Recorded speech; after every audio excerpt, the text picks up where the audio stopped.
North and East has been having their own economic issues for quite some time. Since the end of the war, the economy hasn't actually revived for a variety of reasons. But the current crisis that afflicts the whole country naturally has had a negative impact on the economy there as well.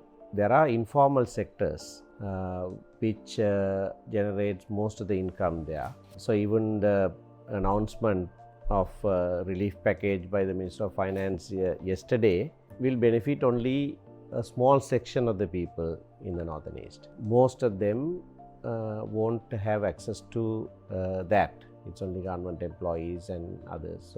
So people are really struggling at the moment to make ends meet. What keeps it going is a remittance economy, because there almost every family has someone living abroad and remittances come.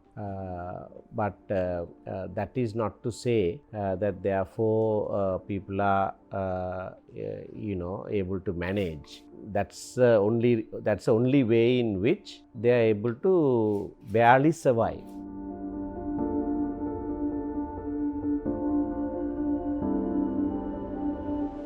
Economic situation is one challenge. The other is the job opportunities for the youth. This has been a big problem for quite a long time, and when they don't have jobs that they can do, their only option has been to go abroad. With the COVID situation now, that also is not possible.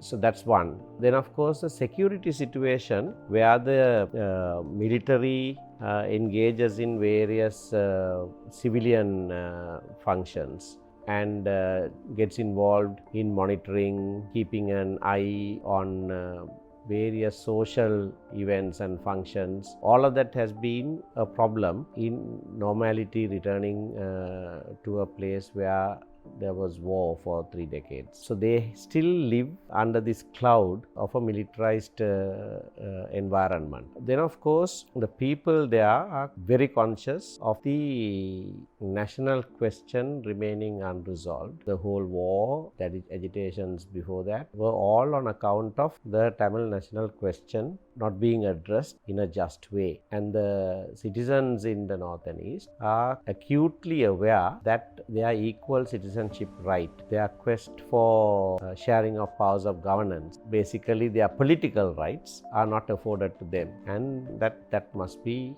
done.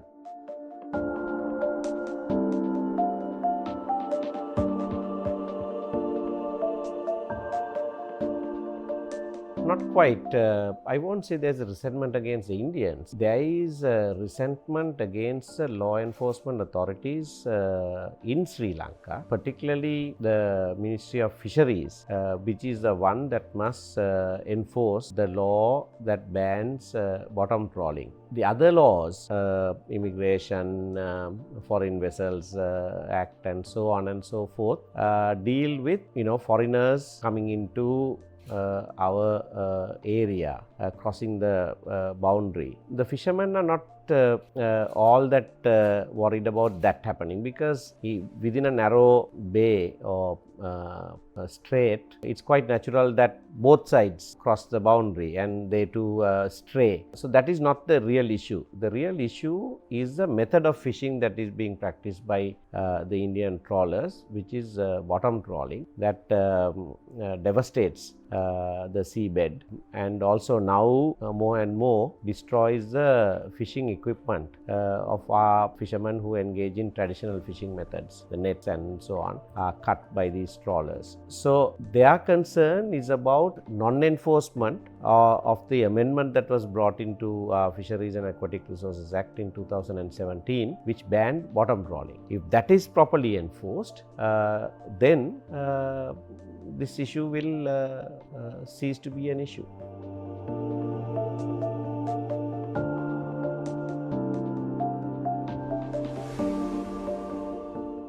The expert group that was appointed by the President published a public notification in 2020 and called for public representations before 31st December 2020, and we sent a detailed proposal from the TNA, consequent to which the committee invited us for a discussion.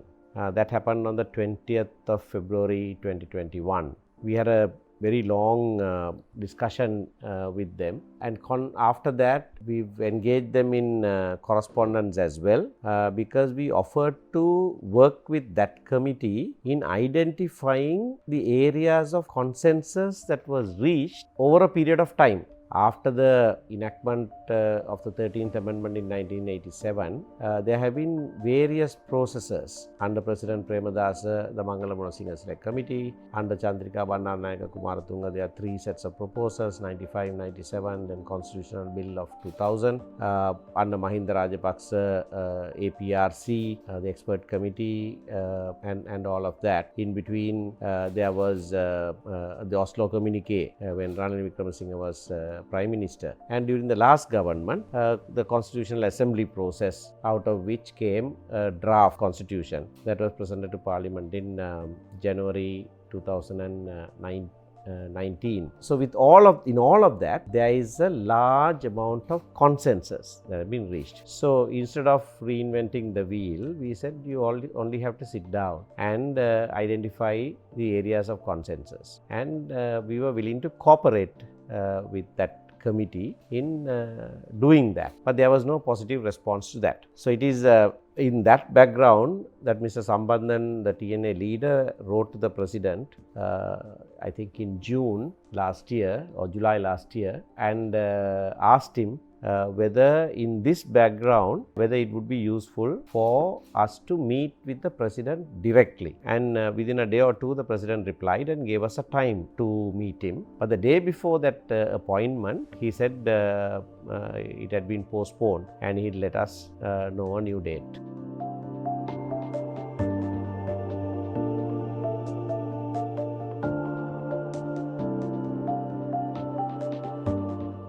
Indication is given every time I meet the President. He tells me, oh, we must meet, I'll let you know a time. The last I heard that from him was on the 10th of December.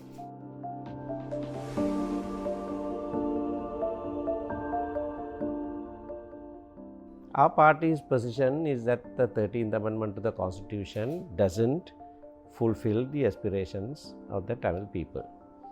When the 13th Amendment was introduced in Parliament in 1987, then it was a TULF, the ITAK was constituent of the TULF. Mr. Siva Chidambaram, Mr. Amithalingam and Mr. Sambandhan wrote jointly to Prime Minister Rajiv Gandhi expressing their discontent at the 13th Amendment. Thereafter, President Jayawardena was invited to New Delhi, and on the 7th of November 1987, President Jayawardena gave a written undertaking to rectify those issues that were highlighted by the TULF leaders. That is our position, that the 13th Amendment to the Constitution set up the provincial councils, that we welcome. It also enabled 2 or more provinces, adjacent provinces, to amalgamate, that we welcome. But insofar as the powers that were given to the provinces and within the framework of a unitary constitution, that experiment is a failure as we envisaged, because the centre has been taking back powers that were granted on paper under the 13th Amendment. In any case, the powers, important powers granted under the 13th Amendment have not been implemented, like the law and order, land,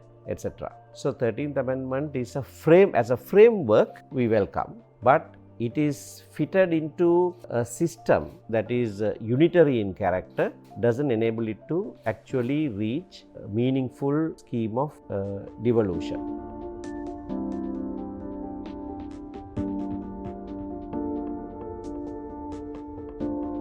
Well, there were discussions arranged in the US Department of State. The US led the process in UN Human Rights Council in Geneva from 2012 onwards. Although they got out of that council subsequently under Trump administration, after Joe Biden's election, they have announced that they are rejoining the council. So they will come back into taking a leading role with regard to the matters concerning Sri Lanka. So in that background, they consulted with us particularly about the political solution, because the process before the Human Rights Council has been largely about accountability.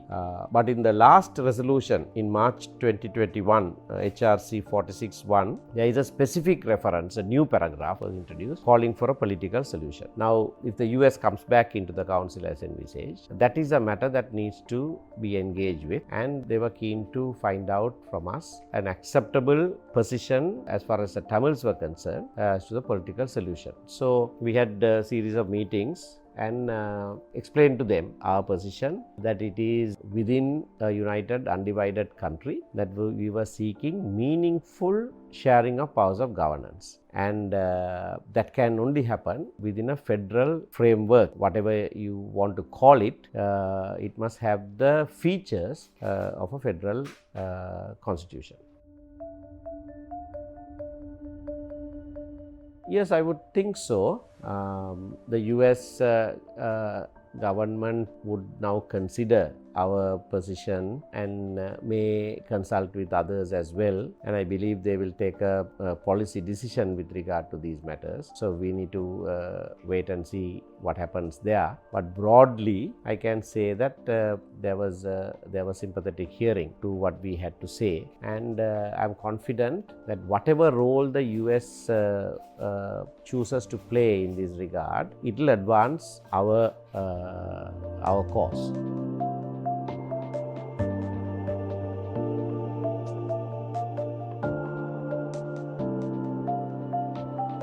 There was a suggestion, we really don't know where it came from because the ITAK was kept out of it at the initial stages, of writing a letter to Prime Minister Narendra Modi with regard to full implementation of the 13th Amendment of the Constitution. Now, based on our party's policy position, we did not agree with that, because that is not the mandate we have received from our people, nor is it the legitimate political aspiration of our people to have the 13th Amendment implemented, because the TNA's election manifesto since 2010 onwards at least has very clear articulation of our policy which have been endorsed by our people at 3 successive general elections. But subsequently, we were also invited to these meetings, and we made our position clear, and we suggested an alternate draft which is based on the Indo-Lanka Accord, because we thought if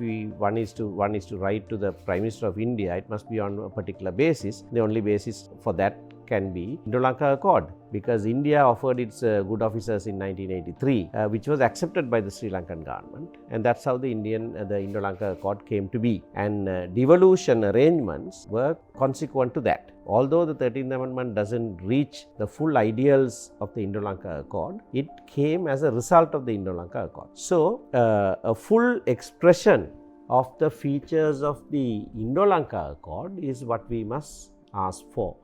And to that extent, we produced a different draft, citing even Prime Minister Modi's speech in the Sri Lankan Parliament, where he used the F word. I mean, he said, "I'm a firm believer in cooperative federalism," and so on, and presented it to the rest of the parties, and there was consensus. On that day, 21st of December, when we met, late in the evening, we arrived at a consensus. But subsequent to that, some parties have had a change of mind and have been asking for changes in that draft.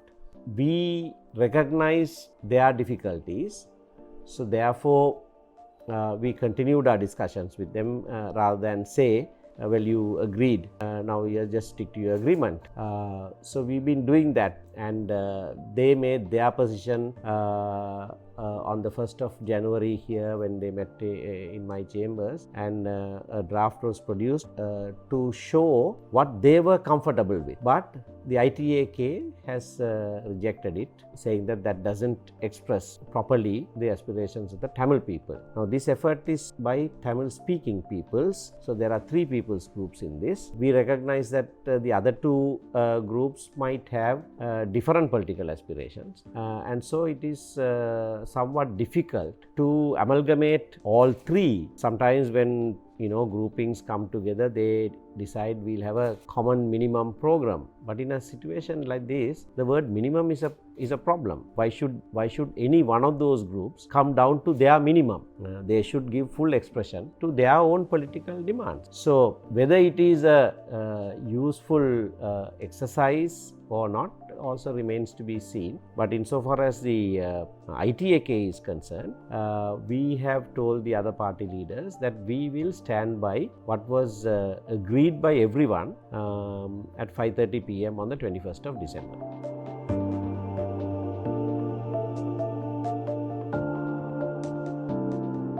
Well, we have clearly stated that the Chinese are not welcome in the north or the east. I have given reasons for that. Our own political quest is on 2 bases. One on human rights, the other on democracy. Both the Chinese are both concepts that are very alien to the Chinese. And so in order to win our political rights on the basis of human rights and democratic principles, influence of the Chinese will hinder progress. That's one reason. The other reason that I have given is that we are not located in South China Sea. If we were, we would have actually recognized the legitimate defense concerns of China. But we are in the Indian Ocean, just a few kilometers away from the Indian coast, and no one can blame us for recognizing the legitimate defense concerns of India. And China is not a friendly country towards India. So allowing Chinese space in the north and east, which is very close to the Indian coast, would tantamount to even a hostile act towards India, which we think we should not do. So for those reasons, we don't welcome the Chinese in the north and east.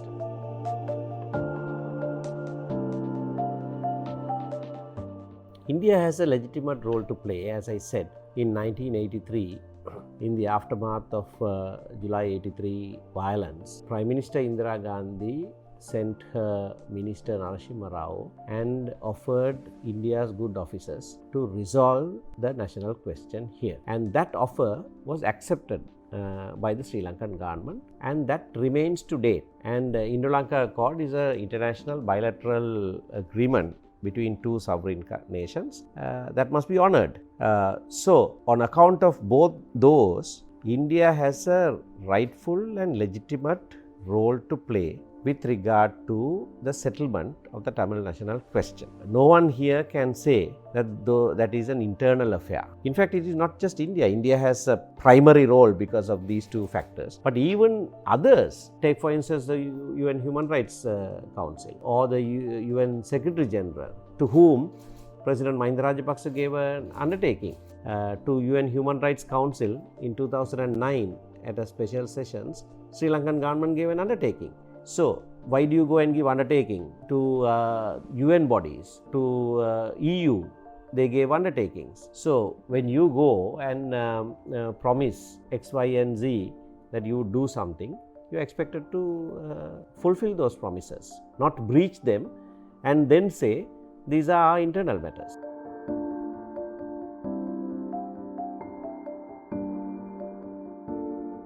One country, one law is totally opposite to the undertakings that have been given by President Mahinda Rajapaksa before the end of the war and after the end of the war. When he set up the APRC in 2006, before the end of the war, he specifically said people in their own localities must take charge of their destiny. There must be maximum possible devolution. He said, look at the other countries in the world and our neighbor India and evolve a power sharing model that is suitable for Sri Lanka. Now, if there is going to be devolution, the most important component of that is legislative power. Because if it is merely executive power, that is not devolution, that is decentralization. So here when they promise devolution, it involves granting legislative powers to the provincial councils. And in fact, even under the 13th Amendment, there is a provincial council list, subjects and functions, and on those subjects, provincial councils are entitled to make their own laws. So there can't be one law for the 9 provinces.